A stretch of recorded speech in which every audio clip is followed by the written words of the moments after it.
Buenos días, tengan todos y cada uno de ustedes.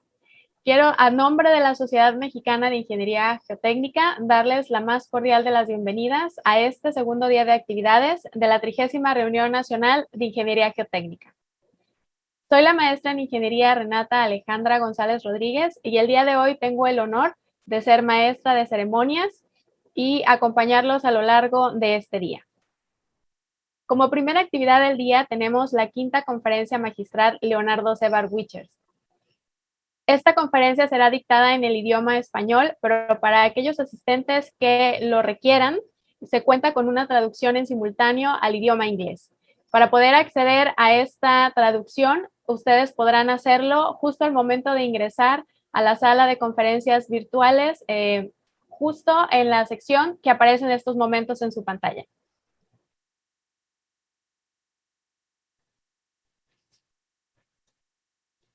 A continuación, leeré una breve semblanza del doctor Leonardo Sebar.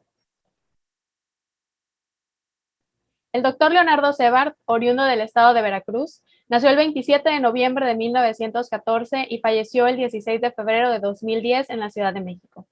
Quienes lo conocieron lo describen como un hombre de carácter firme, independiente y con determinación. En 1939 obtuvo el título de ingeniero civil por la entonces Escuela Nacional de Ingenieros de la Universidad Nacional de México. En 1940 obtuvo el grado de maestría por el Instituto Tecnológico de Massachusetts, con una tesis de fotoelasticidad. En 1949 obtuvo el título de doctor en filosofía por la Universidad de Illinois, con la tesis Investigación de las propiedades mecánicas de la arcilla lacustre volcánica de la Ciudad de México. Querido miembro fundador de esta sociedad, en 1954, junto con otros destacados especialistas, funda la Sociedad Mexicana de Mecánica de Suelos, hoy Sociedad Mexicana de Ingeniería Geotécnica. Fue el primer presidente y permaneció en este cargo hasta 1968. Una importante aportación quedó plasmada en su tesis doctoral, en la que mostró inquietud por comprender el comportamiento de materiales tan compresibles como los sedimentos lacustres de la Ciudad de México, interés que culminó en el desarrollo del concepto de viscosidad intragranular para explicar y calcular el fenómeno de consolidación secundaria. El doctor Leonardo Sebar es orgullo de la ingeniería civil mexicana. Sin duda alguna, su obra más conocida es la Torre Latinoamericana, símbolo de la Ciudad de México, obra que realizó cuando tenía 36 años de edad. En ella, como en el resto de sus obras, aplicó toda su experiencia e investigación sobre el comportamiento de la arcilla de la Ciudad de México. Fue el primer profesor de suelos e ingeniería de cimentaciones en la Facultad de Ingeniería de la UNAM. Su trayectoria como docente la desempeñó de 1941 a 1974. Es autor de libros como Foundation Engineering for Difficult Subsoil Conditions, Interacción Suelo-Estructura de Cimentaciones y Sismogeodinámica de la Superficie del Suelo, en los que dejó plasmada su experiencia tanto profesional como de docencia. Ahora cedo la palabra al maestro en Ingeniería Walter Paniagua Zavala, quien presentará a nuestro conferencista magistral. Muchas gracias, Renata. Buenos días a todos. Voy a tratar de hacer una breve semblanza del doctor Alberto Jaime Paredes. Y digo voy a tratar porque su vida profesional como investigador y como docente es muy amplia. Presentarlo para mí representa un conjunto de sentimientos. Por un lado me siento honrado y privilegiado por este honor y a la vez con el compromiso de reflejar la personalidad, talento e inteligencia de uno de los maestros que más han influido en mi vida profesional. Alberto Jaime Paredes nació en la Ciudad de México, donde cursó estudios de primaria a bachillerato. Posteriormente, ingresó a la Facultad de Ingeniería de la UNAM, donde recibió el título de ingeniero civil. En esa época, ingresó al Instituto de Ingeniería de la UNAM, primero como ayudante de investigador y después como investigador asociado. Realizó trabajos tendientes al diseño, manufactura y puesta en marcha de diferentes equipos de laboratorio para ensayos dinámicos de suelos, como aparato de corte simple cíclico bidireccional, cámara triaxial para especímenes de 30 centímetros de diámetro, aparato de corte simple cíclico. De su trabajo en esos tiempos, el ingeniero Enrique Santoyo, que en paz descanse, me confió una anécdota en la que el profesor Raúl J. Marsal estaba gratamente impresionado con el desempeño del joven Alberto Jaime, logrando llamar la atención del líder geotécnico del Instituto de Ingeniería mucho antes que lo hiciera el propio Enrique Santoyo. En 1973 realizó una estancia de verano en la Universidad de Harvard, donde trató al profesor Arthur Casagrande, que se muestra en la fotografía junto al doctor Jaime, y a su hermano Leo, y trabajó en su laboratorio colaborando también con Franklin Rendón. También en ese tiempo tomó cursos de posgrado en la Universidad de Purdue, con personalidades como los profesores Lennartz y Milton Hart. Cursó estudios de posgrado en la Facultad de Ingeniería de la UNAM, donde se graduó de la maestría. Además, trabajó en el Muestreo de Exploración del Lecho Marino para diseño geotécnico, la respuesta ante sismos de depósitos de suelos arenosos, bordos de tierra sobre arcillas muy blandas y la respuesta sísmica de depósitos de arcilla. Entre 1980 y 1984 fue gerente general de la empresa Geotecnología, donde continuó con la asesoría y ejecución de proyectos geotécnicos como diseño de cimentaciones de edificios, estudios de puentes y presas, estudio de susceptibilidad a licuación y problemas de puertos. A finales de 1984, regresó al Instituto de Ingeniería, donde retomó las líneas de investigación antes mencionadas. Poco tiempo después, los sismos de septiembre de 85 motivaron que intensificara sus estudios del comportamiento dinámico de la arcilla de la Ciudad de México, que culminaron con la presentación de su tesis doctoral, que tuvo una aceptación unánime en el medio geotécnico por sus contribuciones en las mediciones de las propiedades de las arcillas, tanto en laboratorio como en campo, además del comportamiento de cimentaciones. A raíz de la problemática observada durante los sismos, amplió su campo de actividades al estudio de pilotes de fricción, para lo cual realizó pruebas de carga estática y cíclica en pilotes a escala natural en el extinto Centro Urbano Presidente Juárez, con los que se clarificó el comportamiento de estos eventos en eventos sísmicos. Complementó esta investigación posteriormente construyendo un consolidómetro gigante y realizando pruebas de carga en pilotes a escala. Una fracción de esta investigación derivó en el factor de resistencia por perforación previa, que a la fecha se usa en las normas técnicas complementarias para el diseño y construcción de cimentaciones del Distrito Federal. En 1988 es nombrado investigador titular en el Instituto de Ingeniería. Fue investigador nacional nivel 1 durante 5 años e investigador nacional nivel 2 otros 5. Su interés en el desarrollo de equipos de laboratorio continuó y lo llevó a desarrollar varias innovaciones, como un equipo triaxial cíclico controlado por computadora y un consolidómetro con medición de presión de poro. En 1988, la entonces Sociedad Mexicana de Mecánica de Suelos instituyó el Premio Manuel González Flores para distinguir a los profesionales menores de 40 años. Alberto Jaime Paredes fue merecidamente el primer receptor de dicho premio en la modalidad de investigación, que se entregó durante la Reunión Nacional de Mecánica de Suelos celebrada en Monterrey, Nuevo León. En 1992 ingresó a la Comisión Federal de Electricidad como gerente de protección ambiental, iniciando un periodo como servidor público. Las actividades desarrolladas en esta responsabilidad condujeron al fortalecimiento de que la variable ambiental formara parte de las actividades sustantivas de la CFE. Entre el 96 y 2001 fungió como subdirector general técnico en la Comisión Nacional del Agua, donde propuso un programa de seguridad de presas para el sector hidráulico y dio un nuevo impulso al programa de seguridad de presas. Su experiencia ha quedado plasmada en 117 conferencias, 146 artículos publicados en el país y en el extranjero, 4 libros, 11 capítulos de libros, 50 informes en el Instituto de Ingeniería y 231 informes de asesoría y consultoría, y continúa. Como docente, la labor iniciada en 1983 en la Universidad Iberoamericana continuó en la División de Estudios de Posgrado de la Facultad de Ingeniería de la UNAM desde 1988. A la fecha, ha dirigido 10 tesis de licenciatura y 20 de maestría y ha participado en 7 comités de admisión al programa de doctorado. Entre 2003 y 2007 fue jefe de la División de Ingenierías Civil y Geomática de la Facultad de Ingeniería de la UNAM. Ahí fue presidente de la Comisión para la elaboración y propuesta de los cursos de posgrado con grado de especialización en Ingeniería Civil, a partir de la cual se crearon 5 especialidades: estructuras, hidráulica, construcción, ingeniería sanitaria y, por supuesto, geotecnia. Fue secretario y posteriormente presidente de la mesa directiva de la Sociedad Mexicana de Mecánica de Suelos y en 2011 participó en el homenaje póstumo que se organizó a Leonardo Sebart Dígers. En el Colegio de Ingenieros Civiles de México es actualmente coordinador adjunto del Comité de Resiliencia de la Infraestructura y en el Comité de Certificación del Ingeniero Civil. En la Academia de Ingeniería de México fue presidente de la Comisión de Especialidad de Ingeniería Civil, prosecretario y vicepresidente. Es miembro también de la Academia Mexicana de Ciencias. En su carácter se distinguen rasgos científicos. Es analítico, observador, cuidadoso de los detalles. En su trato personal Me consta, es un excelente compañero de viaje, posee una cultura general con una fuerte inclinación hacia la literatura y tiene un buen sentido del humor.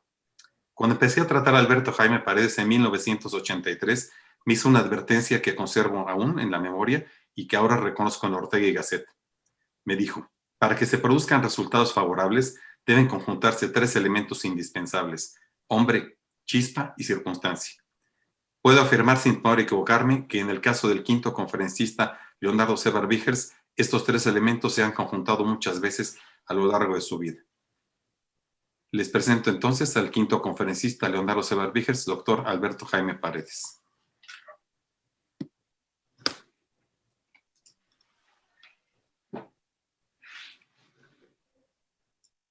Muchas gracias, Walter. Voy a compartir pantalla. Realmente se nota nuestra amistad de muchos años, Walter, muy amable.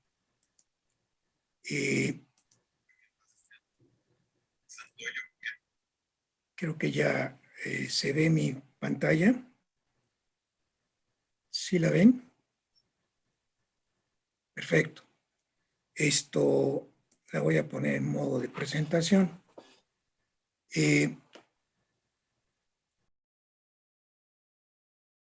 Estoy tratando de poner, ya esto.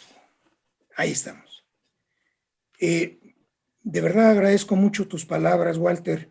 Se te olvidó mencionar que colaboramos por muchos años. Hiciste tu tesis de licenciatura y de maestría y me hiciste favor de ser el tutor de ambas. Muchas gracias nuevamente. También me permito agradecer a los miembros del comité que me distinguieron con la invitación para dictar esta conferencia, quinta conferencia Leonardo Sevar.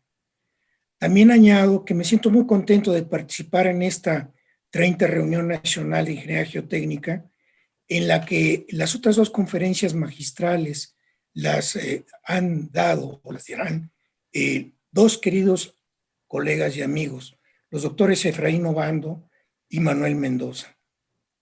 A ellos envío una calurosa felicitación por la distinción de que fueron objeto.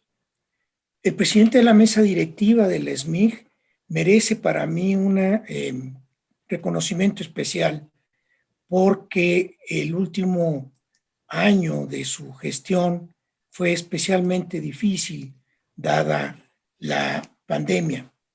Esto hizo muy complicado el manejar la Sociedad Mexicana de Mecánica de Suelos. Va también un reconocimiento a los otros miembros de esta mesa, un sentido y ruidoso aplauso virtual para ellos. El comité organizador de la 30 RENIG, encabezado por el doctor Ricardo Ortiz Hermosillo, ha hecho una gran tarea, inédita para la sociedad, una reunión nacional virtual cuya organización y puesta en marcha va saliendo muy bien.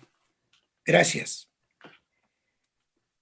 Tuve la oportunidad de tomar los dos cursos de cimentaciones que impartía el doctor Leonardo Sevar en la entonces DEPFI UNAM. Ahí lo conocí. Después pude tratarlo como colega y amigo por varios años. Recuerdo que desde la primera clase me provocó. Cada una era un reto intelectual. Había que estudiar en su libro el tema tratado, plantear la física del problema, como él decía, y aplicar el conocimiento para resolver un ejemplo de la práctica de la ingeniería. Gracias, doctor Sevar. Para mí es un gran privilegio honrar su memoria al dictar esta quinta conferencia que lleva su nombre. El tema que escogí es un tema que he estado trabajando hace ya algunos años.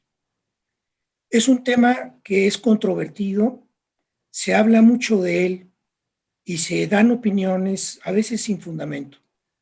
Por eso quise mencionar la relación entre la ingeniería, la geotecnia y la resiliencia de la infraestructura. Por ello, pues vamos a empezar haciendo una definición o un conjunto de estas para el tema particular de la resiliencia de la infraestructura. Hablaremos de sus dimensiones técnica, social, organizacional y económica y cómo éstas contribuyen de manera muy importante en las fases de prevención, respuesta y recuperación de la infraestructura ante eventos extremos. También mencionaremos lo que se ha dado en llamar la resiliencia interna, que es la propia de una infraestructura o de una obra de ingeniería. Y la resiliencia externa, que es propia del entorno en que se encuentra la infraestructura y su interacción. Aquí por infraestructura estamos pensando en todas aquellas obras como, por ejemplo, los sistemas de distribución y transmisión de energía eléctrica, la infraestructura de refinación de Pemex, la infraestructura de conductos, etcétera. Y también incluimos, por ejemplo, un edificio, una vivienda y también una ciudad. Los eventos extremos, ¿qué significa? ¿Qué es un evento extremo y cómo los podríamos clasificar? También haremos una comparativa entre los análisis de riesgo que empleamos en ingeniería y el análisis de resiliencia. Hablaremos también de la evaluación de la resiliencia y finalmente platicaremos sobre el análisis de riesgo y confiabilidad en geotecnia y daremos algunas conclusiones. ¿Qué es la resiliencia de la infraestructura? En ingeniería de materiales se le define a resiliencia como el trabajo termodinámico requerido para provocar una deformación elástica en un sólido. En psicología, estos especialistas mencionan que es la capacidad de un individuo para afrontar y recuperarse de experiencias traumáticas. Es decir, y en general podemos afirmar que el término se emplea como la capacidad de un sistema, red u obra o persona para recuperar su estado inicial después de ser afectado por un evento perturbador. Se desarrolló el concepto de resiliencia con base en lo que entendemos por incertidumbre, confiabilidad y riesgo, que se inició a hablar de esto en la década de 1960 del siglo pasado. Tanto en ingeniería civil como en seguros, en economía, ecología y otras profesiones. También una parte importante de este concepto y de la visión que de él se tiene, viene de las experiencias en el manejo de desastres por eventos extremos naturales o antrópicos que han ocurrido en el mundo. Así pues, la resiliencia de la infraestructura engloba muchas disciplinas y engloba muchos enfoques. La resiliencia de la infraestructura la definió Timmerman en 1981, ya hace prácticamente 40 años, como la capacidad de comunidades humanas para soportar eventos perturbadores contra su infraestructura y recuperarse de dichos eventos. A mí me gusta mucho esta definición porque hace resaltar dos elementos muy, muy importantes. Primero, es un atributo, la resiliencia es un atributo de la comunidad, no de la estructura o la infraestructura. O sea, un edificio no sabe que es resiliente, en pocas palabras. Una ciudad no sabe que es resiliente. Lo sabe la comunidad, lo goza la comunidad, lo disfruta y lo pone en marcha. Pero para tener resiliencia también se requieren recursos y una organización para anticipar, asegurar una pronta, eficiente y efectiva recuperación. La resiliencia de la infraestructura también ayuda en estas otras definiciones u otras frases que nos permiten ayudar a concebir lo que es la infraestructura en nuestro mundo.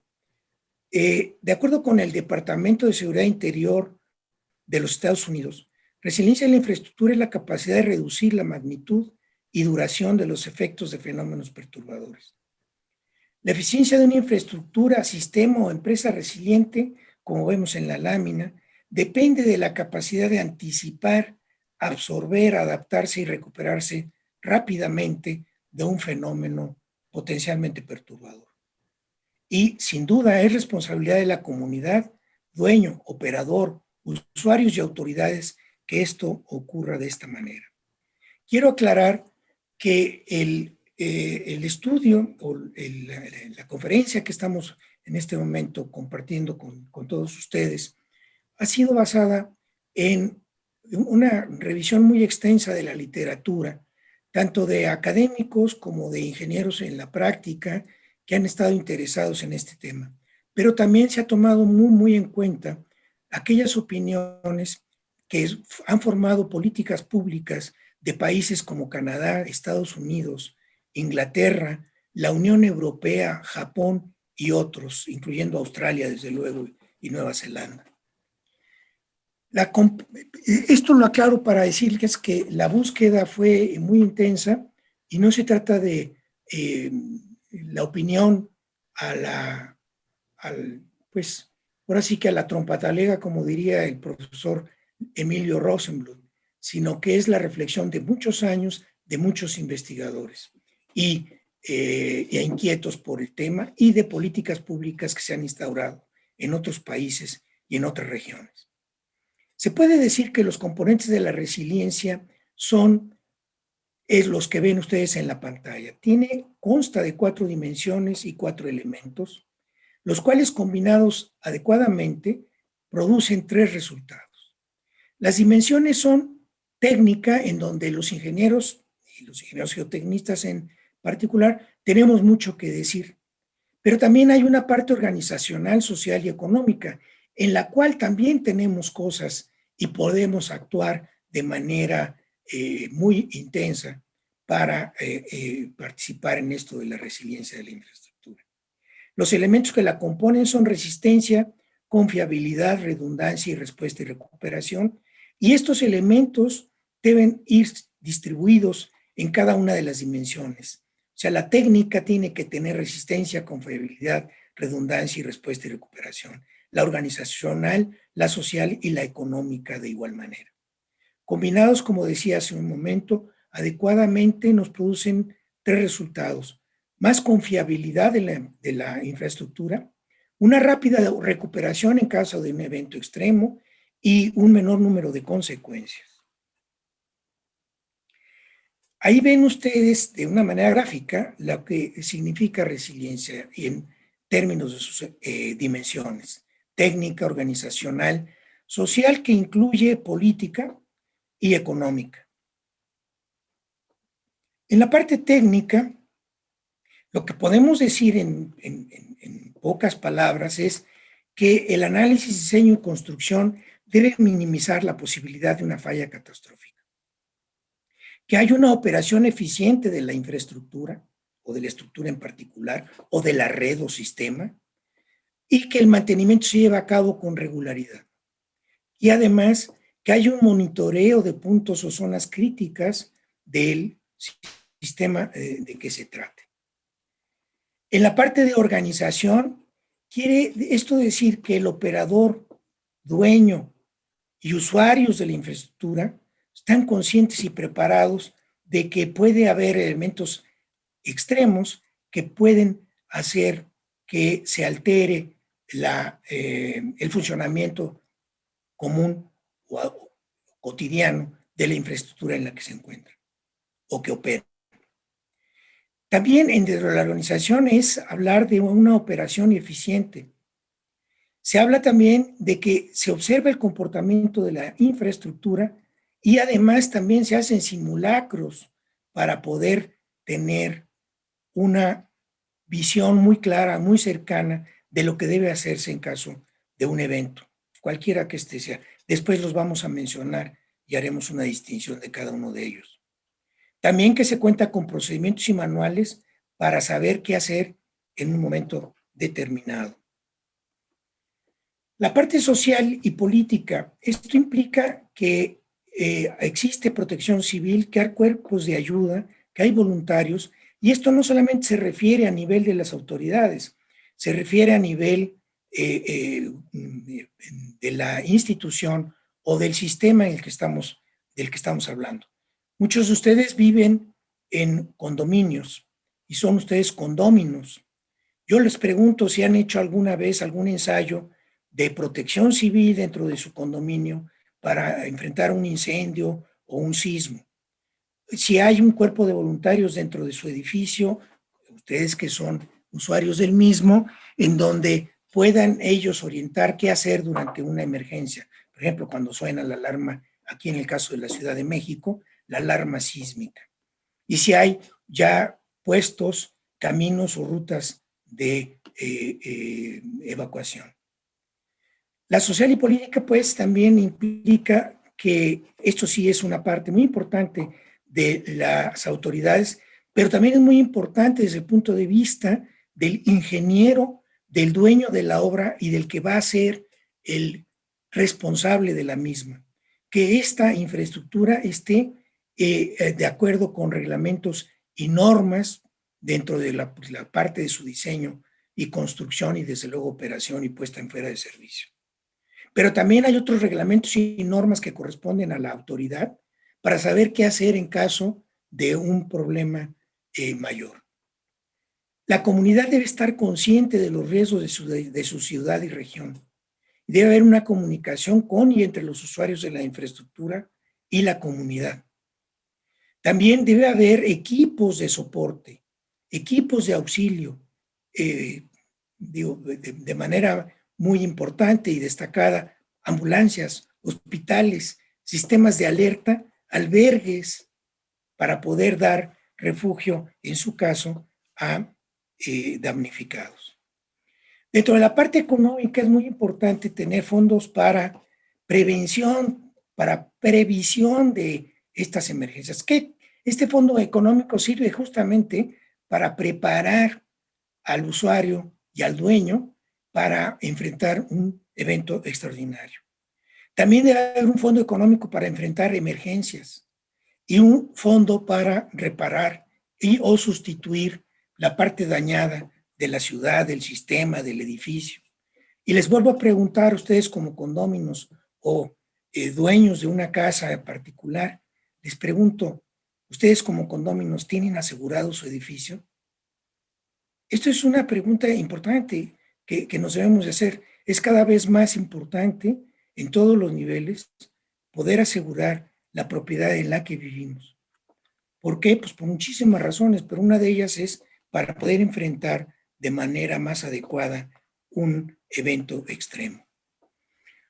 La resiliencia tiene estos elementos: resistencia, confiabilidad, redundancia, respuesta y recuperación. En ellos tenemos nosotros mucho que hablar y que decir, sobre todo en la parte de técnica. Primero, la resistencia debe proporcionar protección. Debemos de saber cumplir con reglamentos y normas de diseño e ir más allá de ellos en caso necesario para aquellos que nos dedicamos a esto. Prevenir daños a través de métodos de análisis y diseño y capacidad para resistir el impacto primario de la amenaza, estimación de la vulnerabilidad de la estructura. En años recientes se habla incluso de que la infraestructura debe ser capaz de seguir funcionando en frente de un evento extremo. La confiabilidad es que el diseño de la estructura, infraestructura, red o sistema debe permitir que opere en un intervalo o condiciones de eventos distintos a los cuales fue diseñado. Calidad de la construcción o del sistema, mitigación del daño o pérdida, manejo del deterioro a un nivel tolerable para que pueda restablecerse las condiciones previas al evento. Esto es el concepto de confiabilidad. Y redundancia es que el diseño tenga capacidad, y el sistema por supuesto, para no colapsar o tener varias líneas de defensa que impidan la falla catastrófica. Capacidad, por ejemplo, en el caso de caminos o rutas, calles, viaductos, capacidad de cambiar o dirigir las rutas de abastecimiento de energía, carreteras o acueductos, o en el caso de un desastre sísmico como en las ciudades, como las que hayamos sufrido en la Ciudad de México, que haya vías para llegar a los hospitales. Las medidas de redundancia deben ayudar a recuperar, pues, la eficiencia del servicio proporcionado por la estructura. La respuesta y recuperación comprende acciones de planeación, preparación y ejercicios de prevención. En su caso, esto tiene mucho que ver con protección civil y con la cultura de protección civil.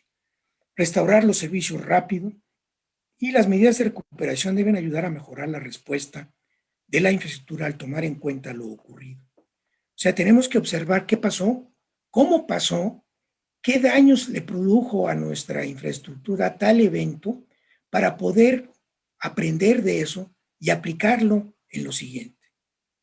La resiliencia de la infraestructura, como comentábamos al principio, se divide en resiliencia interna y resiliencia externa.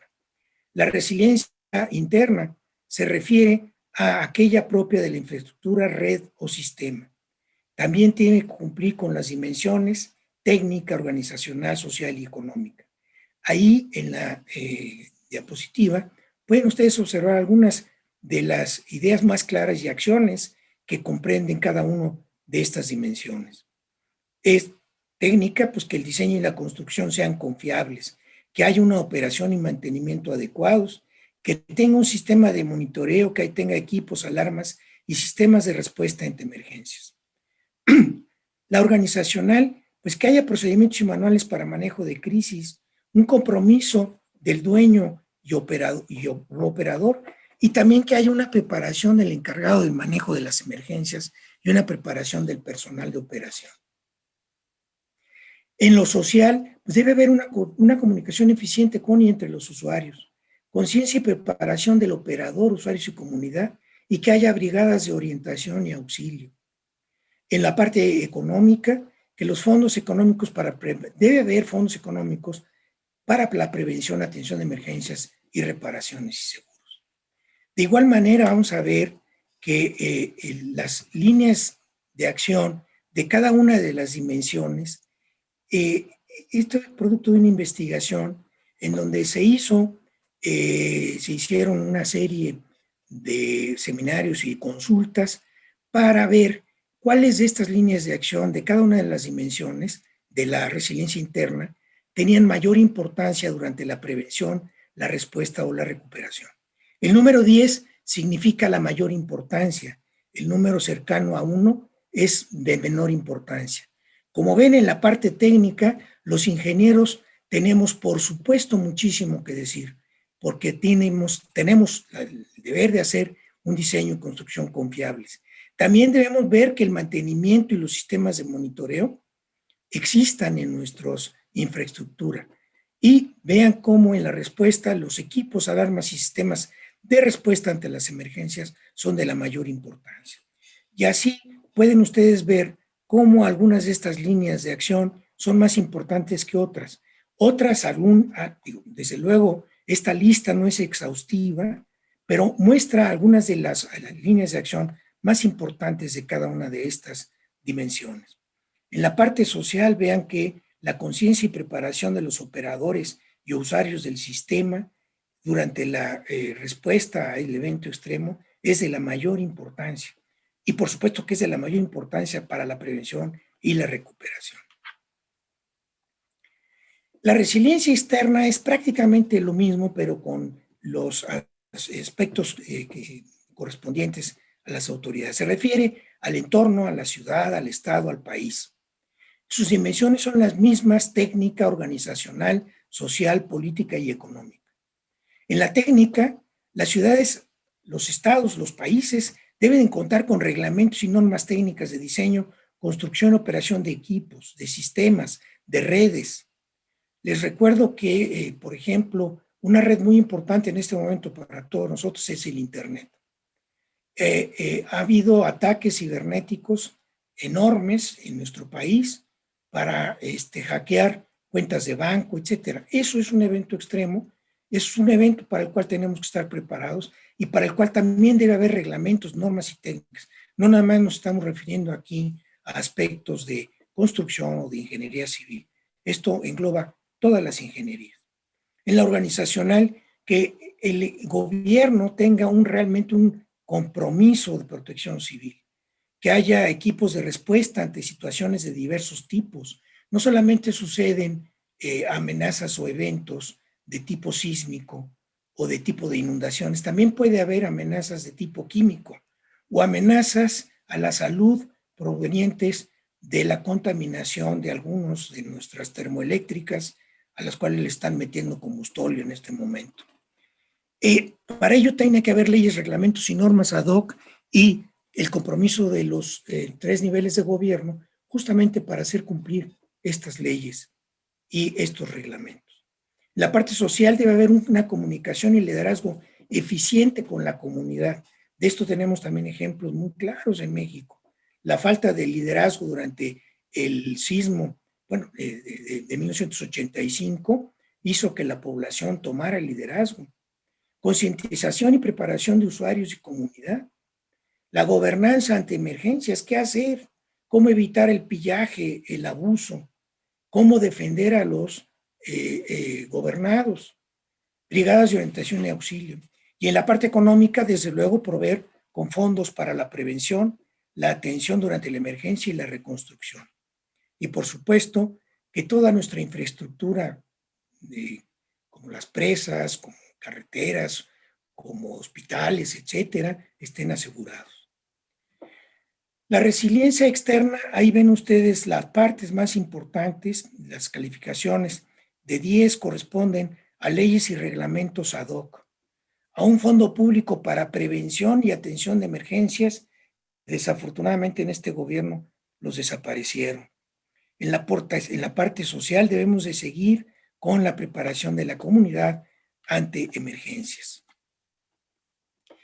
Ahora, el concepto de resiliencia en la ingeniería civil, ¿cómo se fue desarrollando? O sea, ¿por qué en la ingeniería civil tratamos con mucha frecuencia de opinar a veces sin suficiente reflexión sobre el concepto de resiliencia? Bueno, por muchas razones, pero una de ellas es porque llegamos muy cerca del concepto a través de los años. Aquí quiero recordar una de las conferencias, la segunda conferencia Terzaghi que dictó Arthur Casagrande en 1965, cuyo título es La importancia del riesgo asumido en las obras de tierra e ingeniería de cimentaciones. Este es un artículo que recomiendo yo siempre a todos mis estudiantes y se lo recomiendo a todos los que nos están haciendo el favor de escucharnos. Es de los primeros artículos técnicos en los que se tratan los temas de incertidumbre y se hace una clasificación de riesgos en ingeniería en términos de costos, tanto económicos como de vidas humanas. Ahí también se habla de la necesidad de hacer diseños redundantes para disminuir la posibilidad de una falla catastrófica. El término riesgo asumido lo menciona Casagrande con una agudeza impresionante. Dice, en todas nuestras obras y diseños, siempre vamos a estar asumiendo un cierto nivel de riesgo. Esto, pues, después se traduce en varios aspectos adicionales, en la evolución propia de nuestra profesión. En 1969 en México, la ciudad, se llevó a cabo la 7ª Conferencia Internacional de Mecánica de Suelos e Ingeniería de Cimentaciones. En ese momento de Mecánica de Suelos e Ingeniería de Cimentaciones, ahora de Ingeniería Geotécnica. Esta sesión la presidió Meyerhoff y en ella hubo una discusión muy amplia sobre el uso de la probabilidad de la mecánica de suelos y emplear teorías de estadística y de toma de decisiones.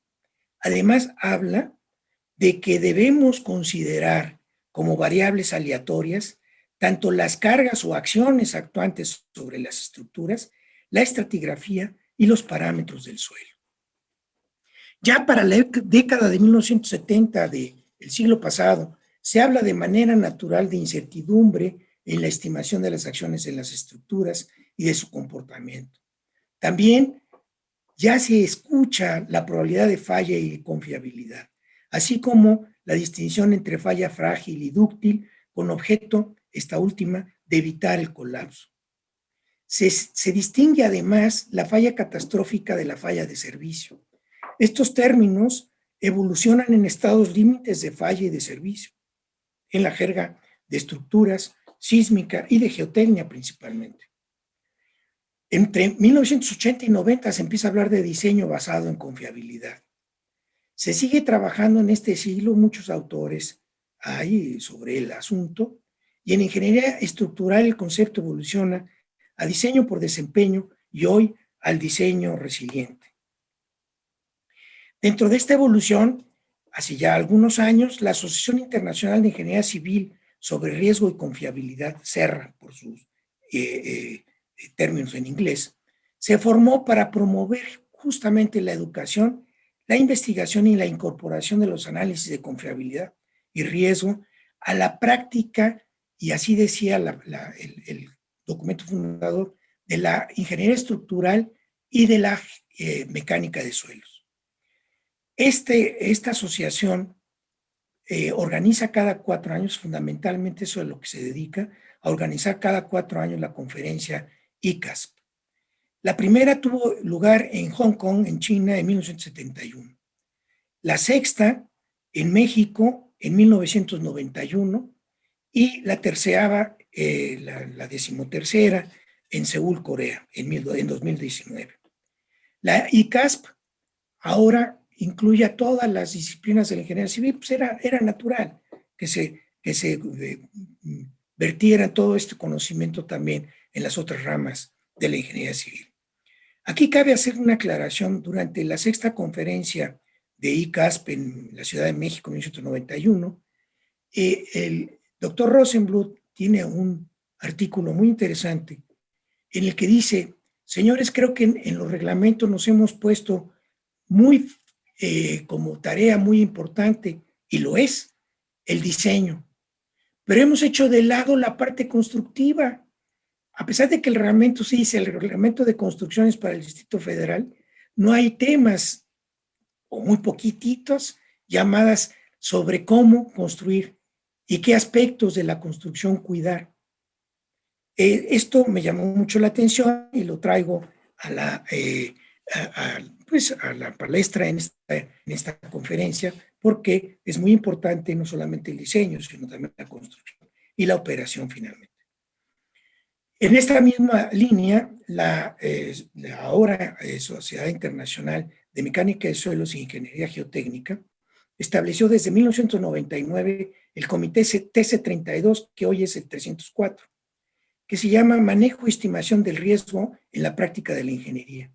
Promueve la geoestadística y caracterización probabilística de los sitios, cuantificación de las incertidumbres para la predicción del desempeño, diseño basado en desempeño, análisis de riesgo, gestión de riesgo en proyectos y códigos de diseño geotécnico. Y estoy hablando de la Sociedad Internacional de Mecánica de Suelos e Ingeniería Geotécnica. Además, el concepto de resiliencia en la ingeniería civil se fue terminando de moldear por la atención de los gobiernos a los desastres naturales y antrópicos, lo cual dio origen a la protección civil y al manejo de desastres causados por fenómenos perturbadores.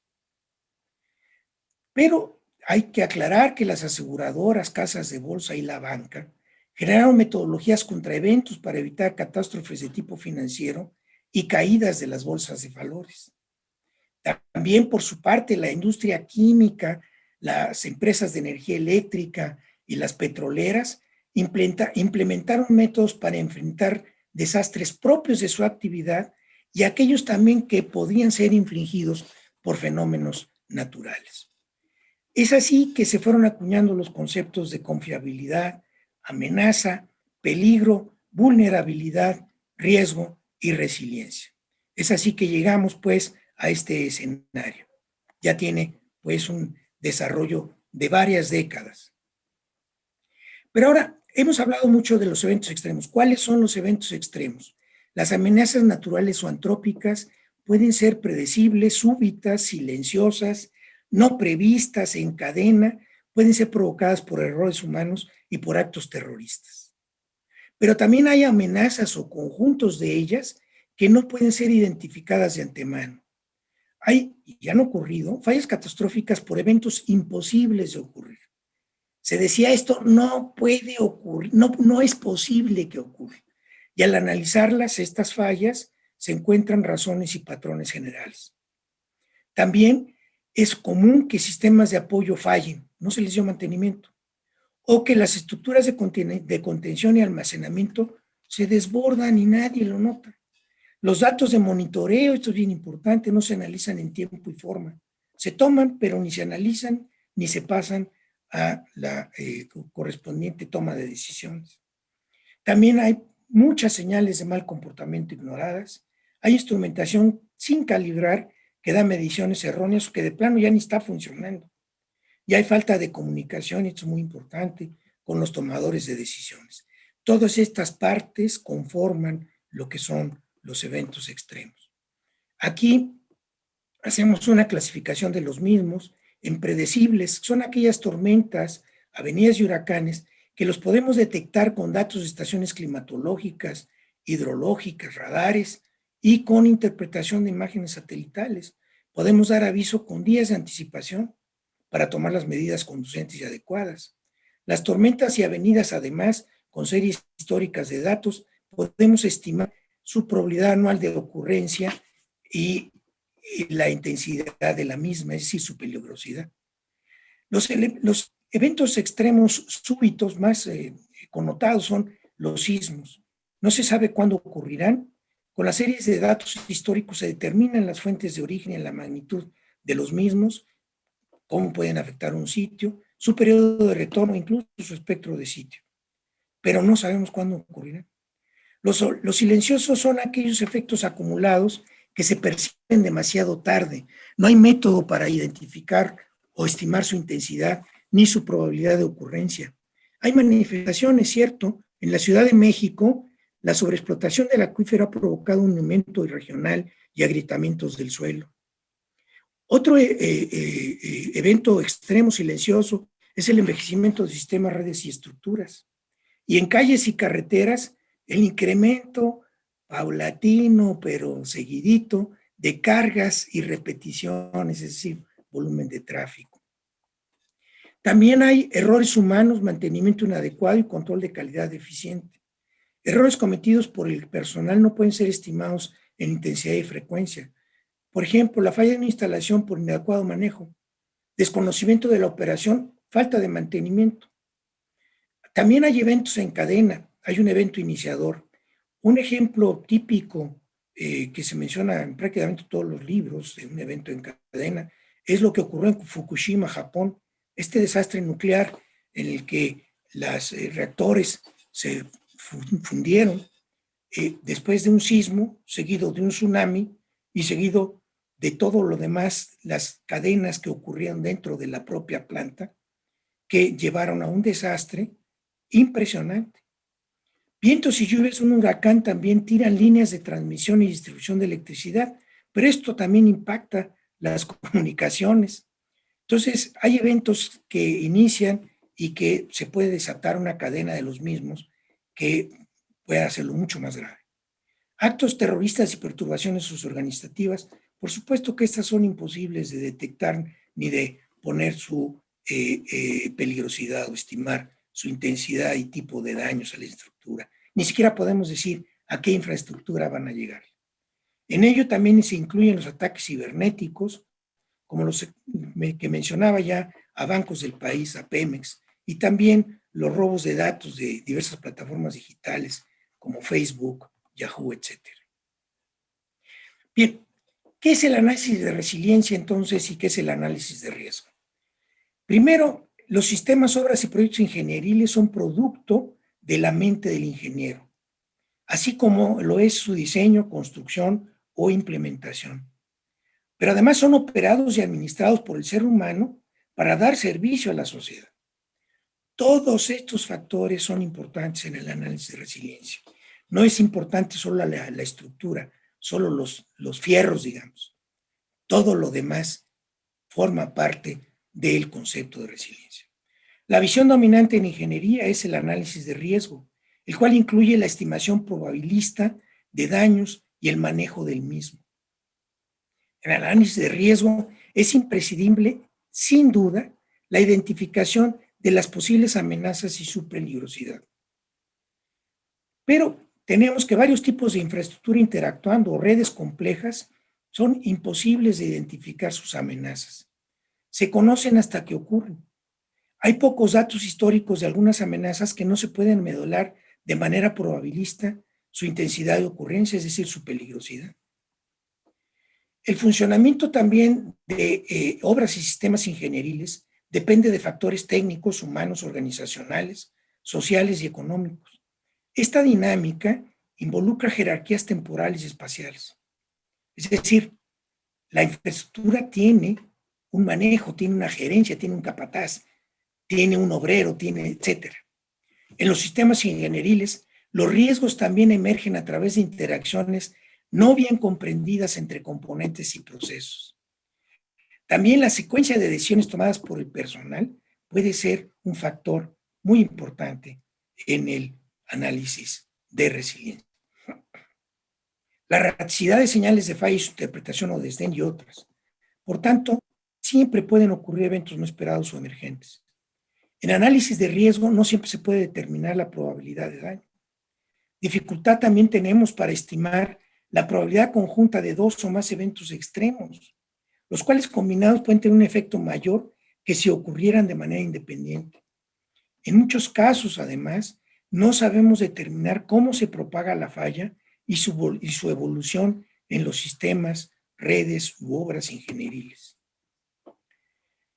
El diseño en ingeniería está orientado a resolver problemas o desafíos que no se ven como condiciones que también deben ser administradas. Los sistemas ingenieriles se optimizan exclusivamente para factores identificados. Se ignora el potencial de daño de factores no identificados o nuevas amenazas emergentes. Y hay una evolución paso a paso de las prácticas de diseño. Hay una cierta resistencia a la innovación. El análisis de resiliencia, por su parte, requiere una atención continua, requiere monitoreo, requiere reconocer que el análisis es incompleto y separarse también, en su momento y de manera inteligente, de prácticas de diseño y operación tradicionales.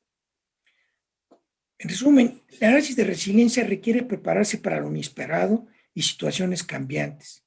El análisis de riesgo parte de la premisa que los eventos perturbadores son identificables. El análisis de resiliencia es distinto y complementario al de riesgo. Su aplicación conjunta permitirá diseños y construcciones con mejores estándares de operación y seguridad.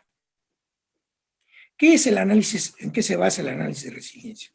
Se basa en 4 puntos y un quinto que se añade, que es la detección y advertencia. Identificar cualquier tipo de desviación del comportamiento del sistema o infraestructura o del medio que lo rodea. Y con una atención especial se ha visto que muchos de los problemas surgen de incidentes que por poco ocurren. Anticipación es el proceso por el cual se incorpora el resultado de la detección. Acuérdense, monitoreo para predecir las posibles crisis y tomar las medidas de emergencia que sean necesarias. Adaptación es la respuesta para que nuestro diseño, nuestra infraestructura, nuestro sistema, nuestra red pueda tener cambios para minimizar las consecuencias de un evento extremo. Y aprendizaje es, por supuesto, incorporar el nuevo conocimiento a las estructuras o sistemas existentes o a las nuevas. Y una parte muy importante es que los modos de falla sean controlados, anticipados e incorporados en el diseño. Un ejemplo de esto típicamente es el diseño de los automóviles modernos, que tienen diferentes resistencias para tratar de que un golpe o una volcadura sea absorbida por esas partes metálicas que pueden deformarse más rápidamente e impedir que lleguen a herir o a dañar a los ocupantes del vehículo. Aquí tenemos en una línea de tiempo, la línea negra oscura, más intensa, que vemos cómo está el funcionamiento normal. En ese tiempo hay que anticipar y prepararse, hay que monitorear. Durante el evento hay que resistir, absorber y mitigar. O sea, la infraestructura debe ser capaz de absorber y mitigar el golpe para poder dar respuesta como comunidad y recuperar rápidamente la función de tal sistema o infraestructura. Pero esa incorporación al funcionamiento normal debe incluir las partes del aprendizaje que se tuvo por el evento. ¿Cómo se evalúa la resiliencia? Se evalúa con indicadores que cubren todas las dimensiones antes, durante y después de un evento. Se incluye al entorno, o sea, la resiliencia externa. Se puede recurrir al método de la matriz de expertos y además también mediante una lista de preguntas podemos hacer la evaluación de las dimensiones técnica organizacional, social y económica de la obra o sistema. De manera similar, se procede a evaluar cada una de las dimensiones de la resiliencia del entorno, o sea, de la resiliencia externa. Con cuestionarios dirigidos a instalaciones específicas, se puede hacer entrevistas a directivos, administrativos, etcétera, y con los responsables de la resiliencia externa, con las autoridades, las cabezas de los servicios de emergencia. Así pues, la evaluación de la resiliencia incluye estos 4 puntos muy importantes: preparación, medidas de mitigación, capacidades de respuesta, mecanismos de recuperación. Y cada una de esas debe ser medida de acuerdo con la dimensión técnica, organizacional, social, política y económica. El análisis de riesgo, por su parte, está basado fundamentalmente en esta ecuación. El riesgo es igual a la probabilidad de que una amenaza ocurra con cierta intensidad, con una frecuencia de un año. La vulnerabilidad es, dada dicha amenaza, si puede ocurrir una falla en el sistema y en dónde fallaría el sistema. Y cuál sería esa probabilidad condicional de falla dado el evento que ocurrió. Las consecuencias es evaluar los costos de esa falla. Aquí, como ven, pues la ecuación es muy tentadora. En ingeniería sísmica, suponiendo un proceso estocástico de Poisson, la probabilidad de ocurrencia P se puede estimar de acuerdo con esa expresión que ven ustedes ahí. Y en ingeniería hidráulica también lo podemos expresar de acuerdo con la expresión que se ve ahí, son similares. Para un periodo de retorno, por ejemplo, de 500 años, la probabilidad de ocurrencia anual de ese sismo de tal intensidad sería de 2 al 1000 por año. En el caso de ingeniería hidráulica, un evento para de un periodo de retorno de 100 años, pues podría ocurrir una vez en 100 por año. En ambos casos, las magnitudes y los periodos de retorno se calculan con datos históricos. Nada más que ahí en el trasfondo de esta lámina se ven las trayectorias de huracanes y tormentas que han afectado el territorio nacional. Desde 1850 en el caso del Atlántico y desde 1950 en el caso del Pacífico. Definir las trayectorias pues es misión imposible. Se puede estudiar o decir que puede, que va a llegar, que puede ser, pero no sabemos exactamente en dónde va a incidir el huracán. Finalmente, la ecuación de riesgo se puede presentar en forma tabular, en forma gráfica, como la que se presenta, que esta corresponde al criterio de aceptación de riesgo de la norma mexicana de seguridad de presas para estimar el riesgo. Ahí se hizo el ejercicio de una presa y se vio que la misma tenía una pérdida de vidas equivalente a 2.5 veces por 10 a la menos 8 habitantes por año. Bueno, está dentro del rango aceptable, pues sí. Este nivel de aceptable o no aceptable, pues debe de ser aceptado o debe ser impuesto o colocado por la comunidad. Aquí tienen ustedes un ejemplo. Estamos estamos cumpliendo 42 años, del sismo de la Ibero de marzo de 1979. Ustedes ven a la izquierda una panorámica de la Universidad de los Edificios a las 6:30 de la mañana y ya no es panorámica, es una vista de cerca de los edificios a las 6:45 am. Fíjense que aquí nos equivocamos de pe a pa en la estimación de los costos, por ejemplo, de la ecuación de riesgo. Pues aquí los costos en términos de vidas humanas fueron prácticamente aceptables. A pesar de que fue una catástrofe, no fue una tragedia nacional. De acuerdo con lo que se dijo, solamente murió un vigilante.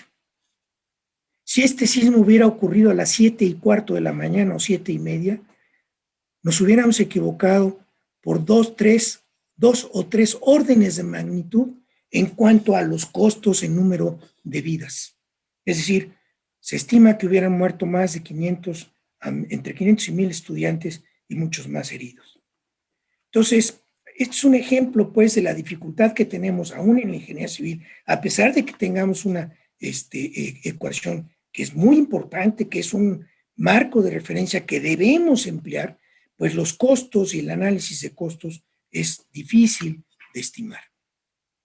Entonces, dadas las dificultades para determinar la probabilidad de ocurrencia de una amenaza y más aún la probabilidad condicional de que dicha amenaza produzca una falla, se han propuesto otros métodos que complementan el análisis de riesgo, que son la matriz de expertos, árbol de eventos, árbol de fallas y curvas de fragilidad. Existen otros métodos adicionales que se listan y se comentan en la parte del escrito. Los métodos alternativos de análisis de riesgo son que un grupo de, por ejemplo, la matriz de expertos, un grupo de expertos en el diseño, análisis y evaluación de las amenazas y respuesta de un sistema a los eventos que puede enfrentar. Este conjunto de expertos, con base en su experiencia, estiman la probabilidad de ocurrencia de amenazas, vulnerabilidades futuras y estiman costos de daños. El árbol de eventos se implementó para la evaluación del riesgo de presas y plantas nucleares. Es una descripción gráfica de todos los posibles eventos subsecuentes que siguen a un evento inicial. Este es muy utilizado en la práctica, es bastante bueno. El árbol de fallas igualmente, cuando las causas que pueden llevar a una falla son complejas, podemos construir el árbol de fallas. Finalmente, la curva de fragilidad es la presentación probabilística de, en función de un nivel de carga aplicado, de pues, si puede o no fallar un cierto sistema. Es la difunción de distribución acumulada de la probabilidad de alcanzar o exceder, pues, un estado de daño límite específico. Este es un ejemplo de un árbol de eventos que se inicia con la revisión de la estabilidad de la cortina de la presa. Entonces, la primera pregunta que se hace, ¿el nivel de aguas está en el NAME o está en el NAMO o está en el NAMINO? Y así se empieza a analizar cada uno de los aspectos que influyen en la estabilidad de la presa, dado esos niveles de agua en el vaso. En el análisis de riesgo también podemos emplear el árbol de fallas, por ejemplo. ¿Puede haber desbordamiento? Pues sí, la avenida puede desbordar la presa, ok, hay desbordamiento. Entonces la pregunta es, bueno, ¿y la lámina sobre la corona de qué altura va a ser? Pues de 10 centímetros o menos. Pues si es de 10 centímetros o menos, es muy probable que no haya ningún problema. Pero si la lámina sobre la corona supera esos 10 centímetros, y así empezamos nosotros a distinguir cuáles son los aspectos que pueden influir en la falla y podemos llegar a hacer una estimación probabilista de los daños. La curva de fragilidad es un ejemplo de la misma. Se puede trabajar de muchas formas, hay muchas metodologías para crearlas, pero insisto, nuevamente también tiene las limitaciones de los cálculos probabilistas. Total que el análisis de riesgo con fiabilidad en geotecnia son el diseño tradicional en geotecnia, ahora concretándonos a parte de nuestra profesión, se basa en factores de seguridad, cuyos valores han sido dictados por la experiencia acumulada a través de muchos años. Se dice en general que la probabilidad de falla empleando los factores de seguridad comunes en mecánica de suelos, que la probabilidad de falla es de 1 en 10,000. En fin, eso se dice y se menciona en varios artículos y libros. El análisis de confiabilidad, por su parte, se basa en el modelo demanda, o sea, cargas, y capacidad, o sea, la resistencia. El comportamiento no deseable es aquel en el cual la probabilidad de que la demanda exceda, es la probabilidad que la demanda exceda la capacidad. El análisis de confiabilidad permite tomar en cuenta, para fines de diseño, la incertidumbre en la estratigrafía y los parámetros del suelo y de las cargas a las que se ve sometido. Sin embargo, el problema fundamental del análisis de riesgo y confiabilidad en geotecnia es poder determinar las funciones de densidad de probabilidad de la capacidad de la demanda. Suponiendo que las pudiéramos identificar, la probabilidad de falla sería una medida del traslape entre las dos funciones de densidad de probabilidad, como se ve en la ecuación que está ahí escrita. Ante la dificultad, pues, de definir con precisión las funciones de densidad de probabilidad, se han propuesto el índice de confiabilidad, es un índice que también fue muy trabajado en ingeniería estructural y sísmica, y ahí se ve cómo es la esperanza matemática de la capacidad menos la esperanza matemática de la demanda entre la raíz cuadrada de la resta de sus varianzas. Otra forma de expresarlo que es la misma, pero considerando que hay una distribución normal y que podemos definir un factor de seguridad, entonces se puede expresar como se ve en la ecuación de la derecha. Para calcular el índice de confiabilidad se requiere contar con lo siguiente. Uno, definir el criterio del estado límite de fallo de servicio. Es decir, supongan ustedes cualquiera de las ecuaciones de capacidad de carga para una cimentación, supongan ustedes una zapata aislada. Para esa zapata sí contamos con una función para calcular el valor esperado. O sea, esa ecuación nos permite determinar cuál sería la capacidad última de la zapata, dadas las características del ángulo de fricción interna, de la cohesión, y en función de estos dos parámetros del suelo, podemos, fundamentalmente del ángulo phi, podemos determinar los parámetros de capacidad de carga de la ecuación. Y de esa manera nosotros podemos hacer un análisis de densidad de probabilidad del factor de seguridad tomando en cuenta esa función y podemos llegar a construir curvas como la que se ve en el. Para ello tenemos métodos alternativos como son el método de Monte Carlo, que realiza evaluaciones de la función de rendimiento de la que hablábamos hace un momento, y podemos con ella construir, a partir de una serie de muchos datos y de repeticiones, podemos construir una función de densidad de probabilidad. También existen los métodos de primeros momentos y primer orden, que se basa en la expansión de la serie de Taylor. Para ello se requiere conocer la media y la varianza de la función de distribución resultante, o sea, de la función que representa el comportamiento que estamos analizando en geotecnia.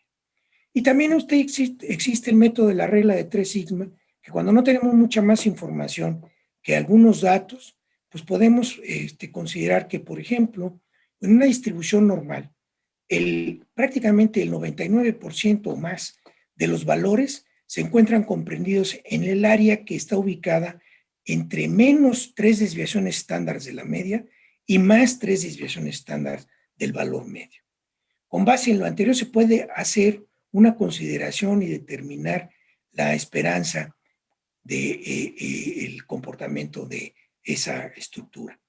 ¿Cómo? Bueno, pues simplemente se restan esos valores creíbles máximo y mínimo y se dividen entre 6 y ahí obtenemos la desviación estándar y podemos, con base en ello, determinar pues la esperanza matemática de esto.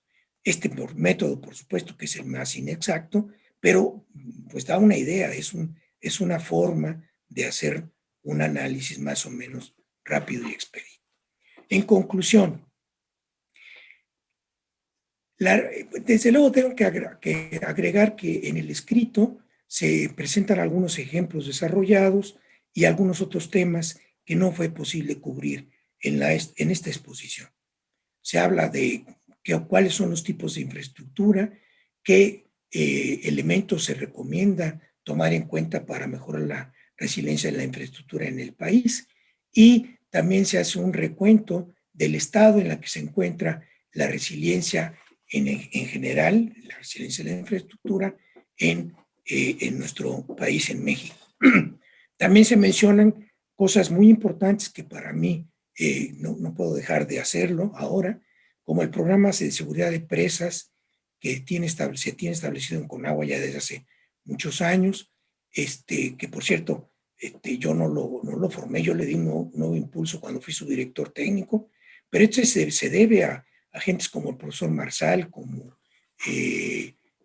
otros ingenieros muy notables, Benazzini también estaba muy interesado en eso, y algunos otros más recientes, Y bueno, un programa que ha seguido cultivando y promoviendo también el ingeniero Rodrigo Murillo, que es un distinguido miembro también de nuestra sociedad. También hemos estado impulsando un programa similar de seguridad de puentes.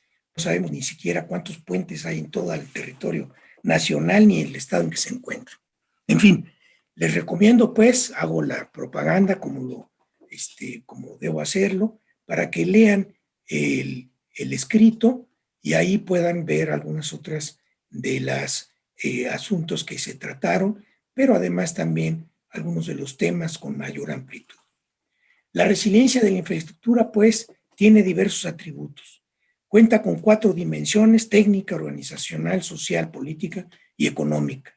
Tiene 4 elementos: resistencia, confiabilidad, redundancia y respuesta. Y estos, todos ellos aplicados adecuadamente, nos van a producir 3 resultados: una mayor confiabilidad, una rápida recuperación y menores consecuencias. La aplicación de los conceptos de resiliencia permitirá: 1. Mejorar la respuesta de la comunidad ante eventos extremos. Mejorar el comportamiento de los sistemas y o componentes de cada tipo de infraestructura y de esta como un todo. Minimizar las pérdidas sociales y monetarias. Y por supuesto recuperar rápidamente la vida cotidiana después de emergencias provocadas por eventos extremos. El ingeniero civil en general y el geotécnico en particular son los actores principales en la dimensión técnica de la resiliencia. En especial al participar en la elaboración de reglamentos de diseño y construcción y en la propuesta de nuevos métodos de análisis y diseño que incluyan los elementos de resistencia, redundancia, confiabilidad y, en su caso, falla controlada, además de diversas líneas de defensa para evitar la falla catastrófica. En la dimensión de organización de la resiliencia, también nuestra profesión tiene mucho que aportar en planeación y sistemas de alarmas, como lo ha hecho, así como en planes y programas de mantenimiento y operación. Quiero mostrar en estas conclusiones algo y agradecerlo, pues ha quedado demostrado en México en las varias intervenciones que hemos tenido que hacer los ingenieros en las etapas de respuesta a varias emergencias, señaladamente el sismo del 57, los sismos del 85 y los más recientes de septiembre de 2017, que fueron 2, no 1, ha ayudado a sortearlas, superarlas con mayor rapidez y seguridad. Además, los levantamientos de daños han permitido extraer lecciones que se han aplicado ya en las revisiones del reglamento de construcciones, se aplicaron inmediatamente después del 85, se aplicaron también después del 57 y hoy en las normas técnicas complementarias también se han reflejado. Estas experiencias, este aprendizaje, lo hemos también vertido en la revisión de manuales. Por mi parte, es lo que quería yo compartir con ustedes sobre la resiliencia de la infraestructura. Les agradezco su paciencia y su atención. Muchas gracias.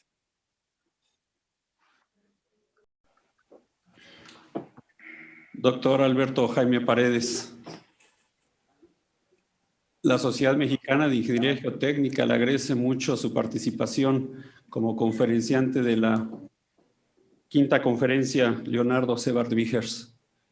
Agradece también sus palabras de bienvenida y en particular le agradezco su reconocimiento.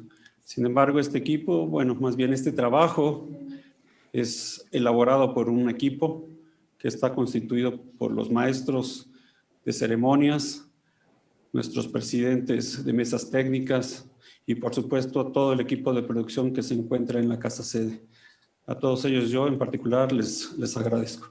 Y a usted. Me uno a su agradecimiento, Ricardo. Muchas gracias, doctor Alberto Jaime. Muchos recuerdos bastante agradables en el Instituto de Ingeniería. Como fue uno de mis tutores de mi examen para obtener el grado de doctor. Le agradezco mucho todo su aprendizaje que ha compartido conmigo y agradezco también todo lo que nos ha compartido en esta conferencia. Muchas gracias, Ricardo, muy amable. Bueno, voy a proceder a leer el reconocimiento. Permítanos un momento que aparezca en pantalla. Bueno, la Sociedad Mexicana de Ingeniería Geotécnica otorga el presente reconocimiento al doctor Alberto Jaime Paredes por su distinguida participación como conferencista magistral de la quinta conferencia Leonardo Sebart Vickers, Ingeniería, Geotecnia y Resiliencia de la Infraestructura, dentro del marco de la 30ª Reunión Nacional de Ingeniería Geotécnica en modalidad a distancia, Ciudad de México, a 18 de marzo de 2021. Y de igual manera, doctor Alberto Jaime, le haremos entrega, por supuesto, por mensajería, del reconocimiento que tenemos preparado para usted. Muy amables, al contrario, mi reconocimiento es para esta sociedad que ha ayudado a extender el conocimiento de la mecánica de suelos a nivel de nuestro país y que ha servido como preparación y como otra universidad durante cada una de sus reuniones nacionales y simposios y eventos que ha celebrado. Muchas gracias. Muy amable, ingeniero. Doctor. Vamos entonces nuevamente con la maestra Renata para que continúe con el evento. Muchas gracias a todos. Muchas gracias.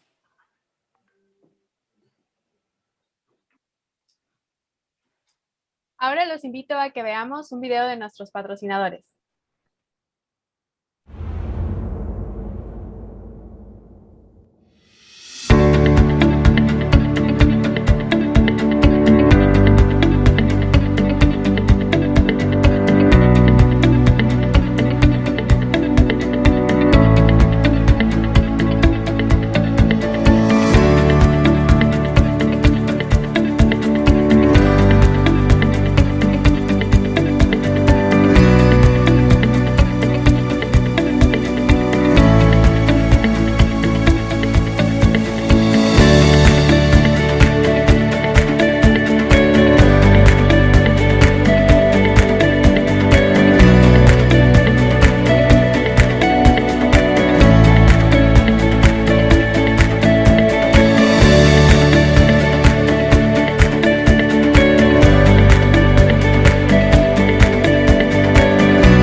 En Calidra Infraestructura contamos con un grupo de expertos altamente calificados para acompañarte en cada una de las etapas de tu proyecto.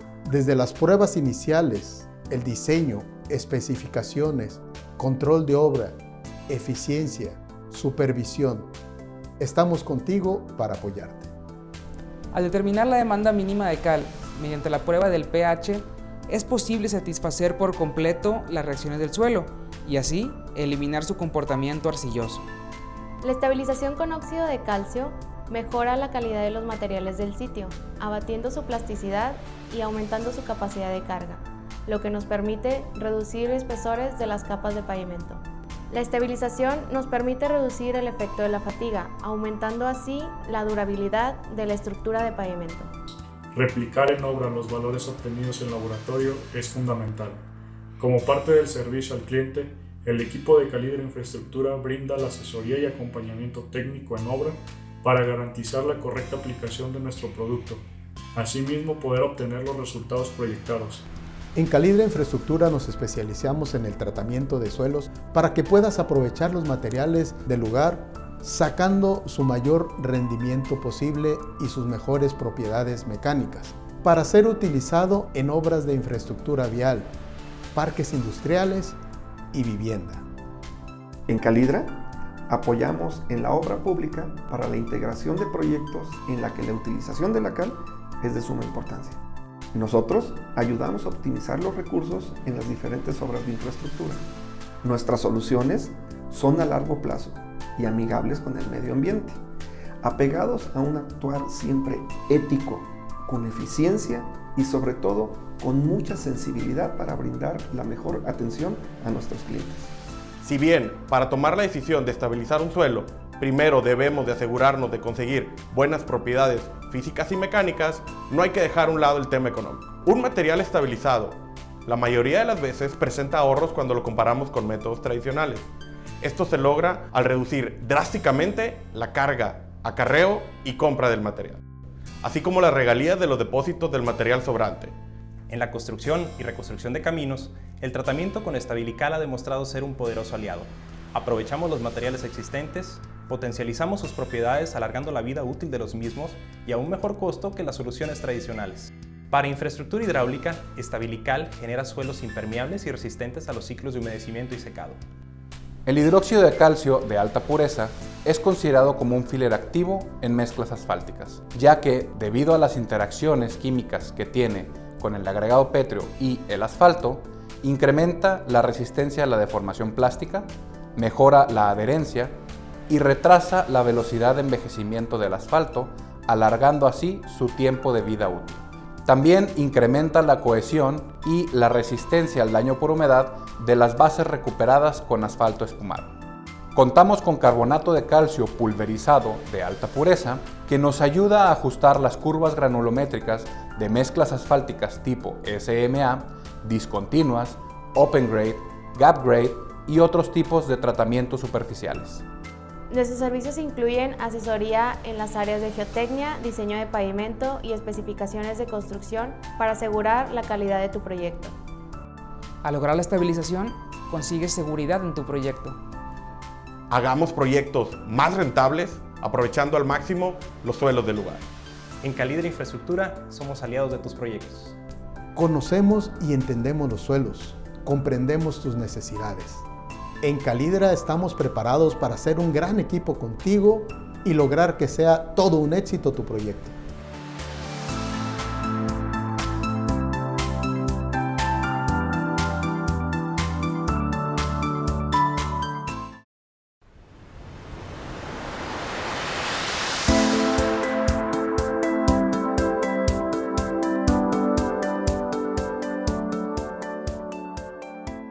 En Calidra Infraestructura contamos con un grupo de expertos altamente calificados para acompañarte en cada una de las etapas de tu proyecto. Desde las pruebas iniciales, el diseño, especificaciones, control de obra, eficiencia, supervisión. Estamos contigo para apoyarte. Al determinar la demanda mínima de cal mediante la prueba del pH, es posible satisfacer por completo las reacciones del suelo y así eliminar su comportamiento arcilloso. La estabilización con óxido de calcio mejora la calidad de los materiales del sitio, abatiendo su plasticidad y aumentando su capacidad de carga, lo que nos permite reducir espesores de las capas de pavimento.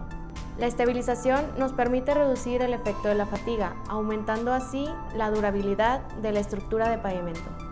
Replicar en obra los valores obtenidos en laboratorio es fundamental.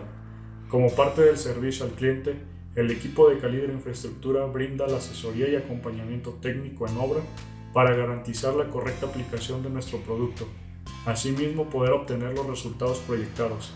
En Calibre Infraestructura nos especializamos en el tratamiento de suelos para que puedas aprovechar los materiales del lugar, sacando su mayor rendimiento posible y sus mejores propiedades mecánicas, para ser utilizado en obras de infraestructura vial, parques industriales y vivienda. En Calidra apoyamos en la obra pública para la integración de proyectos en la que la utilización de la cal es de suma importancia. Nosotros ayudamos a optimizar los recursos en las diferentes obras de infraestructura. Nuestras soluciones son a largo plazo y amigables con el medio ambiente, apegados a un actuar siempre ético, con eficiencia y sobre todo con mucha sensibilidad para brindar la mejor atención a nuestros clientes. Si bien, para tomar la decisión de estabilizar un suelo, primero debemos de asegurarnos de conseguir buenas propiedades físicas y mecánicas, no hay que dejar a un lado el tema económico. Un material estabilizado, la mayoría de las veces presenta ahorros cuando lo comparamos con métodos tradicionales. Esto se logra al reducir drásticamente la carga, acarreo y compra del material, así como las regalías de los depósitos del material sobrante. En la construcción y reconstrucción de caminos, el tratamiento con Estabilical ha demostrado ser un poderoso aliado. Aprovechamos los materiales existentes, potencializamos sus propiedades alargando la vida útil de los mismos y a un mejor costo que las soluciones tradicionales. Para infraestructura hidráulica, Estabilical genera suelos impermeables y resistentes a los ciclos de humedecimiento y secado. El hidróxido de calcio de alta pureza es considerado como un filler activo en mezclas asfálticas, ya que debido a las interacciones químicas que tiene con el agregado pétreo y el asfalto, incrementa la resistencia a la deformación plástica, mejora la adherencia y retrasa la velocidad de envejecimiento del asfalto, alargando así su tiempo de vida útil. También incrementa la cohesión y la resistencia al daño por humedad de las bases recuperadas con asfalto espumado. Contamos con carbonato de calcio pulverizado de alta pureza que nos ayuda a ajustar las curvas granulométricas de mezclas asfálticas tipo SMA, discontinuas, open grade, gap grade y otros tipos de tratamientos superficiales. Nuestros servicios incluyen asesoría en las áreas de geotecnia, diseño de pavimento y especificaciones de construcción para asegurar la calidad de tu proyecto. Al lograr la estabilización, consigues seguridad en tu proyecto. Hagamos proyectos más rentables, aprovechando al máximo los suelos del lugar. En Calibre Infraestructura somos aliados de tus proyectos. Conocemos y entendemos los suelos, comprendemos tus necesidades. En Calidra estamos preparados para ser un gran equipo contigo y lograr que sea todo un éxito tu proyecto.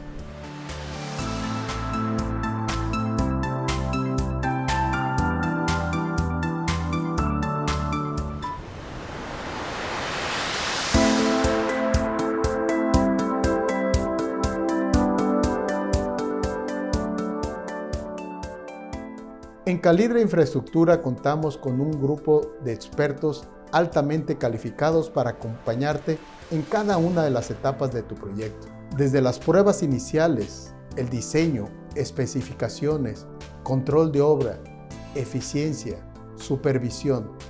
Estamos contigo para apoyarte. Al determinar la demanda mínima de cal mediante la prueba del pH, es posible satisfacer por completo las reacciones del suelo y así eliminar su comportamiento arcilloso. La estabilización con óxido de calcio mejora la calidad de los materiales del sitio, abatiendo su plasticidad y aumentando su capacidad de carga, lo que nos permite reducir espesores de las capas de pavimento. La estabilización nos permite reducir el efecto de la fatiga, aumentando así la durabilidad de la estructura de pavimento. Replicar en obra los valores obtenidos en laboratorio es fundamental. Como parte del servicio al cliente, el equipo de Calibre Infraestructura brinda la asesoría y acompañamiento técnico en obra para garantizar la correcta aplicación de nuestro producto. Asimismo, poder obtener los resultados proyectados. En Calidra Infraestructura nos especializamos en el tratamiento de suelos para que puedas aprovechar los materiales del lugar, sacando su mayor rendimiento posible y sus mejores propiedades mecánicas, para ser utilizado en obras de infraestructura vial, parques industriales y vivienda. En Calidra apoyamos en la obra pública para la integración de proyectos en la que la utilización de la cal es de suma importancia. Nosotros ayudamos a optimizar los recursos en las diferentes obras de infraestructura. Nuestras soluciones son a largo plazo y amigables con el medio ambiente, apegados a un actuar siempre ético, con eficiencia y sobre todo con mucha sensibilidad para brindar la mejor atención a nuestros clientes. Si bien para tomar la decisión de estabilizar un suelo, primero debemos de asegurarnos de conseguir buenas propiedades físicas y mecánicas, no hay que dejar a un lado el tema económico. Un material estabilizado, la mayoría de las veces presenta ahorros cuando lo comparamos con métodos tradicionales. Esto se logra al reducir drásticamente la carga, acarreo y compra del material, así como las regalías de los depósitos del material sobrante. En la construcción y reconstrucción de caminos, el tratamiento con Estabilical ha demostrado ser un poderoso aliado. Aprovechamos los materiales existentes, potencializamos sus propiedades alargando la vida útil de los mismos y a un mejor costo que las soluciones tradicionales. Para infraestructura hidráulica, Estabilical genera suelos impermeables y resistentes a los ciclos de humedecimiento y secado. El hidróxido de calcio de alta pureza es considerado como un filler activo en mezclas asfálticas, ya que debido a las interacciones químicas que tiene con el agregado pétreo y el asfalto, incrementa la resistencia a la deformación plástica, mejora la adherencia y retrasa la velocidad de envejecimiento del asfalto, alargando así su tiempo de vida útil. También incrementa la cohesión y la resistencia al daño por humedad de las bases recuperadas con asfalto espumado. Contamos con carbonato de calcio pulverizado de alta pureza que nos ayuda a ajustar las curvas granulométricas de mezclas asfálticas tipo SMA, discontinuas, open grade, gap grade y otros tipos de tratamientos superficiales. Nuestros servicios incluyen asesoría en las áreas de geotecnia, diseño de pavimento y especificaciones de construcción para asegurar la calidad de tu proyecto. Al lograr la estabilización, consigues seguridad en tu proyecto. Hagamos proyectos más rentables, aprovechando al máximo los suelos del lugar. En Calidra Infraestructura somos aliados de tus proyectos. Conocemos y entendemos los suelos, comprendemos tus necesidades. En Calidra estamos preparados para hacer un gran equipo contigo y lograr que sea todo un éxito tu proyecto.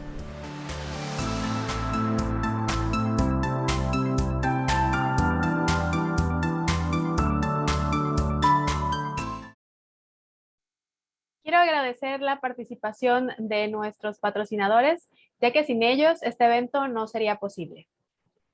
Ahora es momento de pasar a las diferentes mesas técnicas de trabajo del día de hoy, y esto lo podrán hacer desde la plataforma del evento, yendo precisamente a la sección que en estos momentos se muestra en pantalla. No quiero despedirlos antes de recordarles que el día de hoy tenemos a las 18:30 horas la entrega de premios Manuel González Flores, a la que están cordialmente invitados. Muchas gracias.